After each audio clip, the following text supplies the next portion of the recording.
Hi guys, it's Becky here.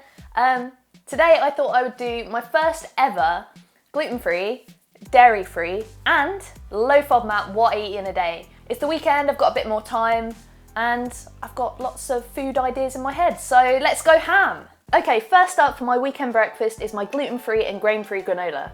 I usually make this ahead of time, so I've got a nice full jar for the rest of the week.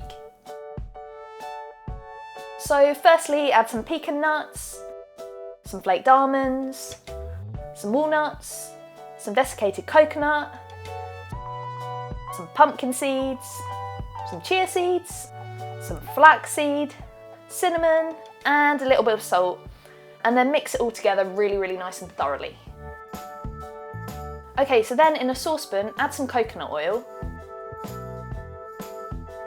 and a little bit of maple syrup and melt them together over a really low heat until they're nicely combined.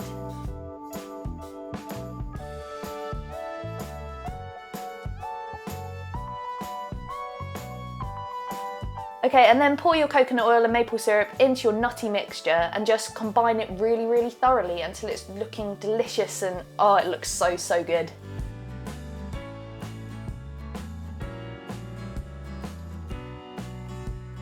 Okay, so place your mixture onto a baking sheet, making sure it's really evenly spread out. Try not to eat it at this stage. I know it's tempting, but just leave it, and then what you need to do is place it in the oven until it's really lovely and golden.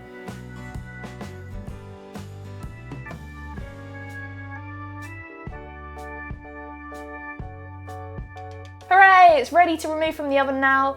Look at it, it's really lovely and golden, but what you need to do, don't eat it again, you need to leave it to cool. The smell of this once it's been cooked is absolutely amazing.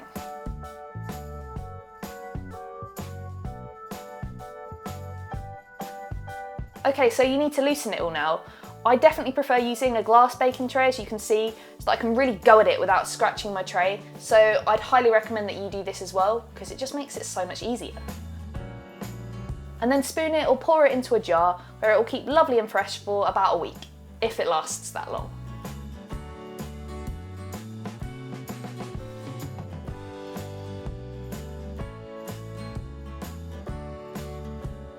I like to have mine with some dairy-free yogurt.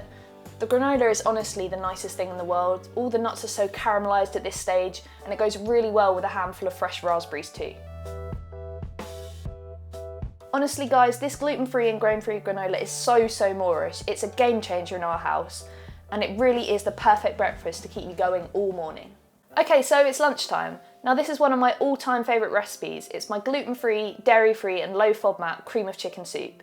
It doesn't take long to cook up, and I definitely recommend cooking in bulk and freezing for another day. So firstly, chop up all your ingredients.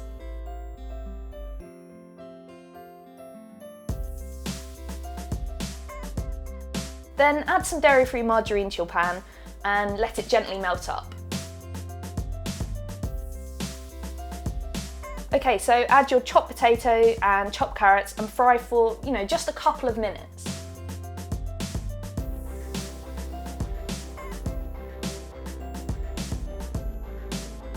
And don't forget to prepare your chicken stock whilst you wait. And then what you need to do is add your gluten-free plain flour and cook for about a further minute. Keep moving it all the time so it doesn't stick too much. Then you need to add your chicken stock, give it a really good mix, and then follow this up by adding some dairy-free milk and mix once more.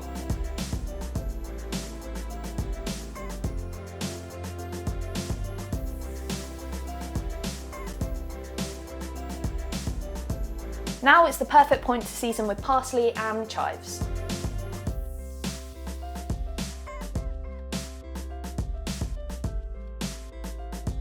Oh, and don't forget the main event, your chicken thighs. Give it a further mix and then leave it to simmer for about 20 minutes until the veg is soft and the meat is really well cooked.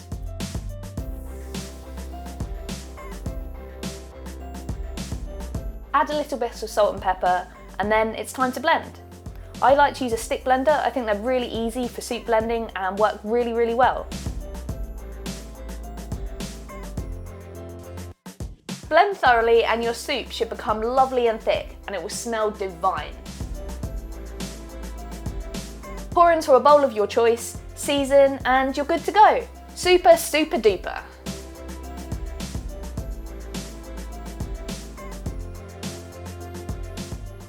Okay, so a few hours have passed and it's now dinner time! For dinner I'm making gluten-free, dairy-free and low FODMAP herb-crusted cod with my homemade tartar sauce and sweet potato chunks. So firstly, for your herby gluten-free crumb, add some gluten-free breadcrumbs, some dried parsley, some fresh chives, and then a little bit of salt and pepper to a bowl and mix really thoroughly.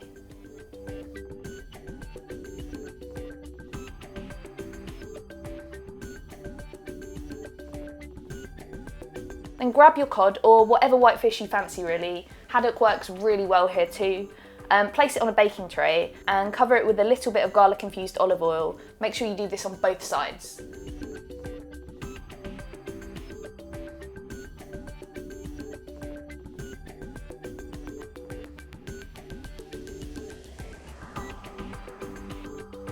And then sprinkle your herby crust on top.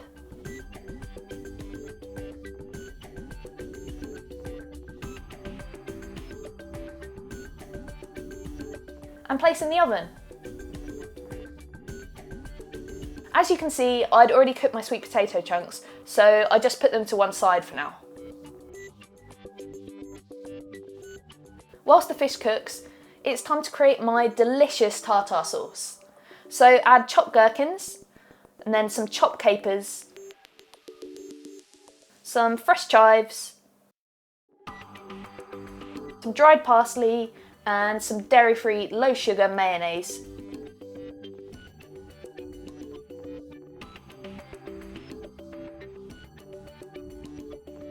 Mix this all together really thoroughly, and then season with a little bit of salt and pepper, and mix again.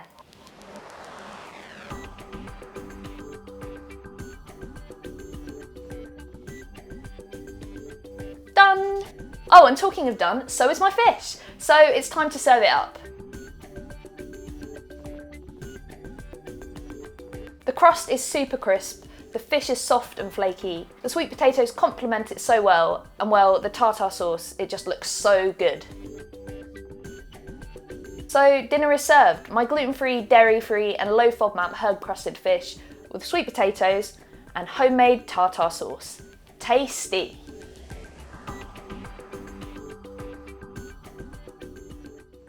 So there you have it. Thanks so much for watching my first ever low FODMAP what I eat in a day. Obviously it was also gluten-free and dairy-free, which I've done in the past, but having a low FODMAP is really important to me at the moment. And as I said, I really hope you enjoyed it. If you did, give it a thumbs up and subscribe to the channel. I've got loads more what I eat in a days on this channel, which you might like to check out if you haven't before, and there's going to be loads more to come in the future as well. So let me know in the comments below what you eat in a day, and until next time, see you later. Bye!